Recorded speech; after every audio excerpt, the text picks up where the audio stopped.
Assalamualaikum warahmatullahi wabarakatuh. Perkenalkan kami dari kelompok 4 ingin mempresentasikan mengenai final project tentang acquisition and payment cycle. Nah, kami akan membawakan poin-poin berupa yang pertama adalah pemahaman bisnis klien, yang kedua prosedur analitis dan materialistis, yang ketiga adalah pengevaluasian komponen pengendalian internal, yang keempat adalah alur transaksi dan aktivitas kontrol, yang kelima prosedur audit potensial, dan yang keenam completion.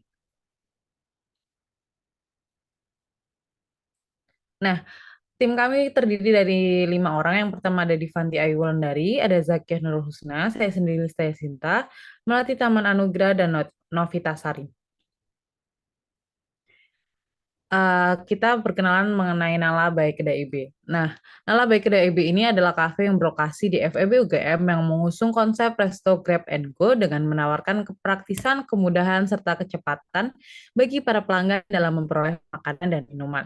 Nala by Kedai IB ini memiliki visi menjadi brand makanan dan minuman yang dicintai oleh pelanggan dan menjadi pilihan utama pelanggan dalam memenuhi kebutuhan pangan dan memiliki misi penyedia layanan makanan dan minuman cepat saji yang menawarkan kecepatan dan kepraktisan.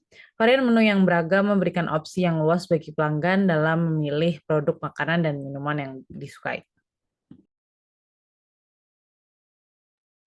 Baik, selanjutnya terkait proses dan operasi bisnis. Yang pertama, dalam pendistribusian produknya, Nala by Kedai IB memiliki dua opsi, yaitu dine-in dan juga grab and go. Untuk dine-in sendiri, pelanggan dapat mendatangi Nala secara langsung dan dapat memilih tempat duduk yang diinginkan di Nala untuk menikmati produk yang dibeli. Untuk prosesnya adalah pelanggan dapat mendatangi outlet fisik, kemudian pelanggan memilih produk yang akan dibeli. Setelah produk dipilih, maka kasir akan menginput pesanan ke dalam sistem. Setelah itu akan dilakukan pembayaran oleh pelanggan sesuai apa metode pembayaran yang diinginkan oleh pelanggan. Setelah itu kasir akan memberikan bukti pembayaran dan kemudian kasir akan memberikan kepada bagian produksi terkait pesanan yang dipilih oleh pelanggan untuk diproses. Kemudian setelah bagian produksi memproses pesanan, maka pelanggan akan menerima pesanan dan pelanggan dapat memilih tempat duduk di Nala by Kedai EB. Kemudian selanjutnya adalah Grab and Go. Grab and Go ini memfasilitasi pelanggan untuk membeli produk dan membebaskan tempat pelanggan untuk menikmati produk tersebut. Nah, konsep ini lebih diutamakan oleh kedai Nala by Kedai EB. Nah, untuk prosesnya yang pertama, pelanggan dapat mendatangi outlet fisik Nala. Yang kedua, pelanggan dapat memilih produk yang akan dibeli. Kemudian kasir menginput pesanan ke dalam sistem. Kemudian pembayaran oleh pelanggan. Kemudian kasir akan memberikan bukti pembayaran. Bagian produksi memproses pesanan pelanggan. Pelanggan menerima pesanan dan kemudian pelanggan dapat membawa pulang produk tersebut. Selanjutnya ada manajemen tata kelola. Jadi di sini ada struktur dari Nala by Kedai IB di mana ada 5 manajemen, yaitu ada keuangan, operasi, pemasaran, humas, dan SDM. Jadi di finance sendiri atau keuangan memiliki tanggung jawab terhadap seluruh keuangan yang ada di Nala, dari pencatatan pemasukan sampai dengan pengeluaran terkait pemasokan bahan baku maupun pembelian dari peralatan. Nah, untuk di bidang operasi sendiri, di mana berhubungan langsung dengan peralatan, pemasok, dan pelanggan, ini membawahi 3 pekerja paruh waktu, di mana ada 2 barista dan 1 kasir. Nah, di bidang operasi ini juga bertanggung jawab atas pengelolaan, penggunaan, dan perawatan peralatan, serta pencatatan dan penyimpanan dari bahan baku. Dan CEO sendiri juga memantau secara langsung operasi bisnis yang ada di Nala serta membantu karyawan yang lainnya jika terjadi kekurangan pegawai saat melayani pelanggan.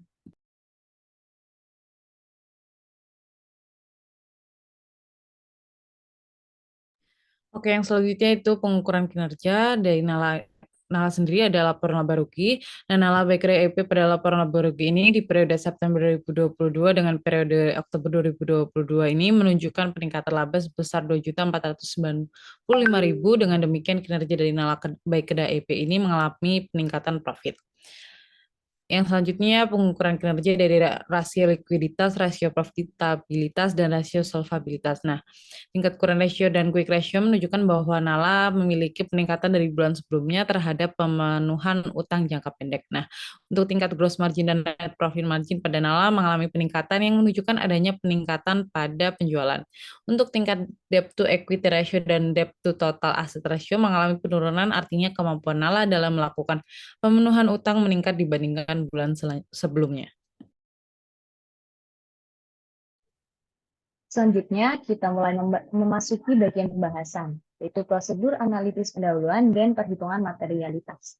Nah, untuk prosedur analitis pendahuluan, kami melakukan prosedur analitis awal sebagai bagian dari prosedur penilaian risiko untuk memahami bisnis klien dan menilai risiko bisnis klien dengan membandingkan dengan coffee shop lain sebagai indikator kinerja Nala.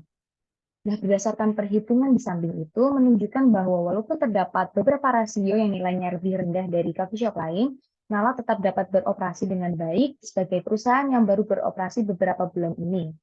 Nah, ini menunjukkan bahwa kondisi keuangan Nala itu baik dan dapat menjalankan operasi bisnisnya terutama dalam hal akuisisi dan pembayaran.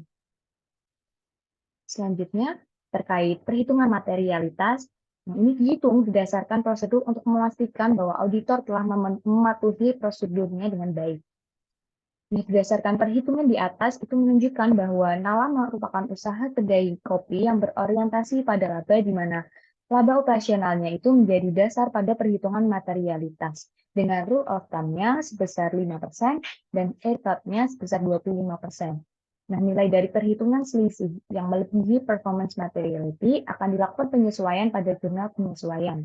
Jika nilai tersebut melebihi batasan, akan dilakukan pengujian kembali. Baik, yang selanjutnya untuk mengetahui serta mengevaluasi pengendalian internal pada Nala baik kedai EB ini sendiri, kami telah melakukan wawancara kepada manajemen Nala sendiri spesifiknya kepada CEO-nya yaitu Bram, serta kami telah menyusun internal contract questionnaire atau ISQ untuk Nala. Dalam ISQ berdasarkan KOSO ini akan terbagi menjadi 5 komponen. Yang pertama ada control environment, risk assessment, control activities, information and communication, dan monitoring activities. Yang pertama kami akan membahas mengenai control environment sendiri mengenai lingkungan pengendalian. Nah, ini merupakan tanggung jawab manajemen puncak untuk menyatakan dengan jelas nilai-nilai integritas dan kegiatan yang tidak etis yang tidak dapat ditoleransi. Nah, ICQ ini yang pertama memiliki 5 fokus bahasan, yaitu komitmen terhadap integritas dan nilai etika, komitmen kompetensi, pengawasan kinerja dan tanggung jawab, serta struktur organisasi dan penugasan wewenang, serta yang terakhir akuntabilitas sistem pengendalian internal. Pada bagian kiri pada layar ini terdapat pertanyaan-pertanyaan yang ada dalam ICQ yang telah kami buat. Nala ini sendiri memiliki dinilai sudah tertata dan memiliki standar operasional yang baik, di mana Nala juga sudah menerapkan aturan, penilaian, serta teguran terhadap karyawannya. Hal tersebut akan memotivasi karyawan untuk semakin giat dalam bekerja. 9 jumlah keseluruhan tim Nala ini sendiri terdiri dari 6 anggota manajemen dan 3 karyawan dari part-timer sudah melaksanakan kewajiban dan tanggung jawabnya masing-masing. Lalu ICQ yang kedua, risk assessment atau penafsiran risiko. Nah, perusahaan ini harus mengidentifikasi dan menganalisis faktor-faktor yang menciptakan risiko bisnis dan harus menentukan bagaimana dalam mengelola risiko tersebut. Nah, ini terdapat beberapa fokus ranah, yaitu risiko pencurian, kesalahan catatan dan pembukuan, penggelapan uang, kerusakan peralatan, dan pembelian bahan baku. Dengan risiko yang dapat terjadi tersebut, Nala dinilai tidak berada pada suatu aktivitas yang dapat menimbulkan risiko yang sangat signifikan bagi operasional dari Nala. Nah, risiko-risiko yang ada tersebut juga dapat dikendalikan dengan Nala dengan baik yang akan dijelaskan pada komponen selanjutnya, yaitu pada komponen control activities atau kegiatan pengendalian. Nah, ini untuk mengurangi terjadinya kecurangan. Manajemen juga harus merancang kebijakan dan prosedur untuk mengidentifikasi risiko tertentu yang akan dihadapi oleh perusahaan. Komponen ini juga untuk mengetahui lebih dalam cara untuk meminimalisir risiko yang ada pada Nala. Secara keseluruhan, Nala ini sendiri juga sudah memiliki pengendalian internal yang baik untuk menanggulangi kemungkinan terjadinya risiko. Nala juga memiliki database catatan dan pembukuan yang baik, pemisahan kewajiban dan tanggung jawab, adanya maintenance terhadap peralatan, serta SOP dalam mengelola peralatan hingga jumlah kapasitas karyawan yang berada pada lingkup kafe, pihak yang memegang rekening kafe, dan juga lain sebagainya. Lalu yang keempat, ada information dan communication. Nah, ini sistem pengendalian internal yang harus dikomunikasikan dan informasikan kepada seluruh karyawan, baik top, middle, maupun lower karyawan. Komponen ini berfokus pada sistem informasi dan komunikasi yang digunakan oleh Nala. Nala sendiri untuk berkomunikasi secara internal sudah memiliki WhatsApp group sebagai komunikasi utamanya. Dari hasil ISQ yang telah kami buat, Nala ini komunikasinya sangat baik dan berbagi informasinya secara rutin dan efektif. baik secara internal, seluruh tim, maupun pihak eksternal. Hubungan yang terjalin ini diharapkan untuk meminimalisir terjadinya miskomunikasi dalam kegiatan operasional NALA. Dan yang terakhir ada komponen monitoring activities. Ini merupakan sistem kendali internal yang harus dipantau secara berkala. Apabila terjadi kekurangan yang signifikan, harus segera dilaporkan kepada top manajemen dan Dewan Komisaris. Nah, untuk kegiatan evaluasi dan pelaporan hasil evaluasi ini berjalan dengan lancar karena pada dasarnya komunikasi yang dibentuk oleh NALA sendiri ini sudah baik. Mereka mengadakan rapat internal manajemen 1 kali sebulan dan rapat keseluruhan tim 1 kali juga satu bulan sekali juga. Totalnya menjadi 2 kali kegiatan rapat yang diadakan oleh NALA. NALA sendiri juga sudah sangat efektif untuk menanggulangi permasalahan yang kemungkinan akan muncul pada kemudian hari. Baik, selanjutnya akan dijelaskan oleh teman saya. Baik, selanjutnya terkait siklus akuisisi dan pembayaran yang ada di Nala by Kedai EB. Yang pertama, bagian gudang akan mengecek persediaan yang ada di gudang tersebut. Kemudian setelah itu, gudang akan membuat requisition form. Kemudian requisition form tersebut akan dikirim kepada bagian pembelian.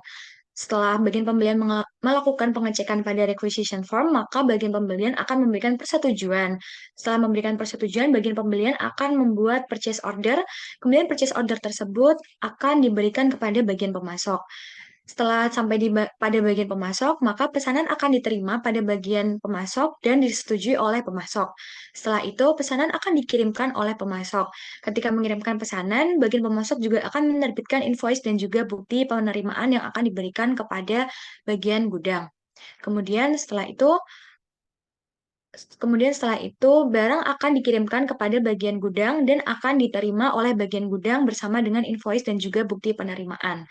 Kemudian yang terakhir pada bagian keuangan, seluruh dokumen akan dicek oleh bagian keuangan mencakup requisition form, purchase order, dan juga invoice serta bukti penerimaan. Setelah semua dokumen lengkap, maka transaksi akan dicatat dan daftar utang perusahaan juga akan dicatat. Kemudian setelah itu akan dilakukan pembayaran utang perusahaan sesuai termin yang sudah disepakati antara keuangan dan juga pemasok. Setelah itu, keuangan akan menerbitkan invoice bukti pembayaran dan pembayaran akan diterima oleh bagian pemasok. Selesai. Selanjutnya akan dijelaskan teman saya. Selanjutnya terkait perancangan prosedur audit potensial. Jadi, setelah menentukan aktivitas kontrol yang ada di NALA, di tabel ini telah diidentifikasi terkait key control untuk akun utang usaha dan peralatan untuk merancang prosedur audit yang potensial untuk menguji keefektivitas menggunakan kontrol planning matrix. Di nomor 3 terkait pembelian persediaan disetujui menyangkut harga dan diskon. Untuk test of controls-nya sendiri adalah memeriksa indikasi persetujuan dan substantif test of transaction-nya yaitu menghitung ulang keakuratan klerikal pada faktur vendor termasuk diskon dan ongkos angkut. Tingkat asuransinya yaitu low dan jumlah sampel low juga. Untuk yang medium di nomor 4 ada isi file induk utang usaha telah diverifikasi secara internal. Dan untuk test of control-nya memeriksa indikasi verifikasi internal, substantif tesnya menguji ketepatan dengan memfooting jurnal dan menelusuri posting ke buku besar umum serta file induk utang usaha dan persediaan. Selanjutnya untuk peralatan sendiri ada di nomor 7 dan di nomor 8 terkait peralatan sendiri. Untuk yang di nomor 7, persetujuan pengakuisisian peralatan pada dokumen pendukung diberikan saat cek ini ditandatangani dan tingkat asuransinya yaitu medium. Boleh di next.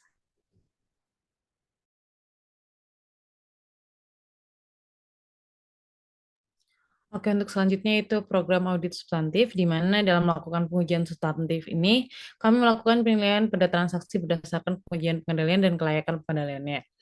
Nah, di pengujian substantif pada transaksi pembelian barang dan pembayaran utang usaha menggunakan data yang kami peroleh dari NALA. Namun karena alasan keamanan dan privasi data perusahaan, NALA hanya memberikan laporan laba rugi bulanan selama September 2022 hingga Oktober 2022. Nah, untuk program audit substantifnya itu kami ada beberapa asersi. Yang pertama ada asersi occurrence, lalu ada asersi completeness, selalu ada asersi akurasi, lalu pisah batas, classification, dan yang terakhir adalah obligation dan valuation. Nah, contoh dari valuation sendiri itu untuk memeriksa komponen aset pada laporan keuangan dengan tujuannya aset telah dimasukkan dalam laporan keuangan pada jumlah yang tepat dan untuk penjelasannya mencatat aset tetap sebesar biaya perolehan dan akuisisi tersebut dialokasikan secara sistematis ke periode akuntansi.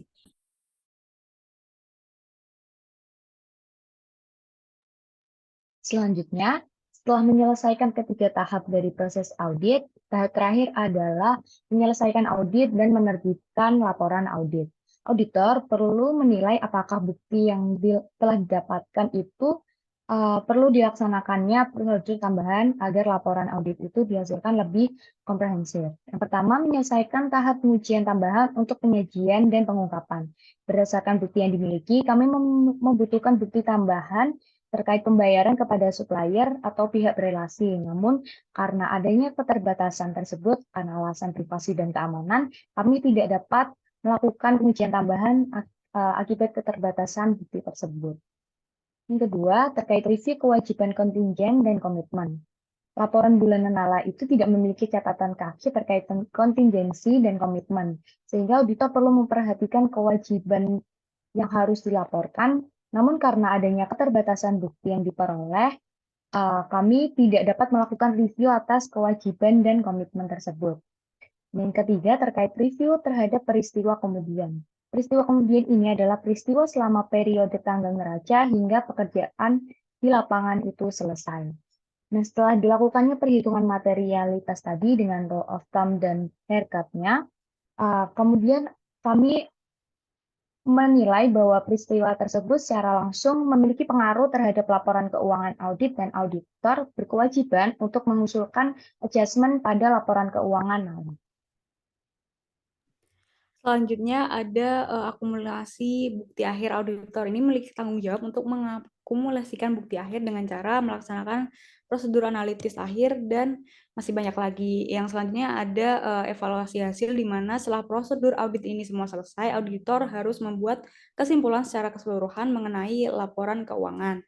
Auditor juga harus memutuskan apakah bukti audit ini udah tepat gitu. Nah, setelah itu auditor juga harus memutuskan jenis laporan audit apa yang akan diterbitkan setelah semua bukti terkumpul dan sudah dievaluasi. Yang terakhir yaitu setelah laporan audit ini selesai, auditor juga diwajibkan mengkomunikasikan kepada komite audit atau pihak lain yang berhak terkait ditemukannya tindak kecurangan, tindak ilegal, defisiensi pengendalian internal, ataupun informasi mengenai temuan audit dan rekomendasi auditor. Sekian dari presentasi final project kelompok 4 pada hari ini. Teman-teman bisa memberikan pertanyaan di Google Classroom yang sudah disediakan. Terima kasih teman-teman.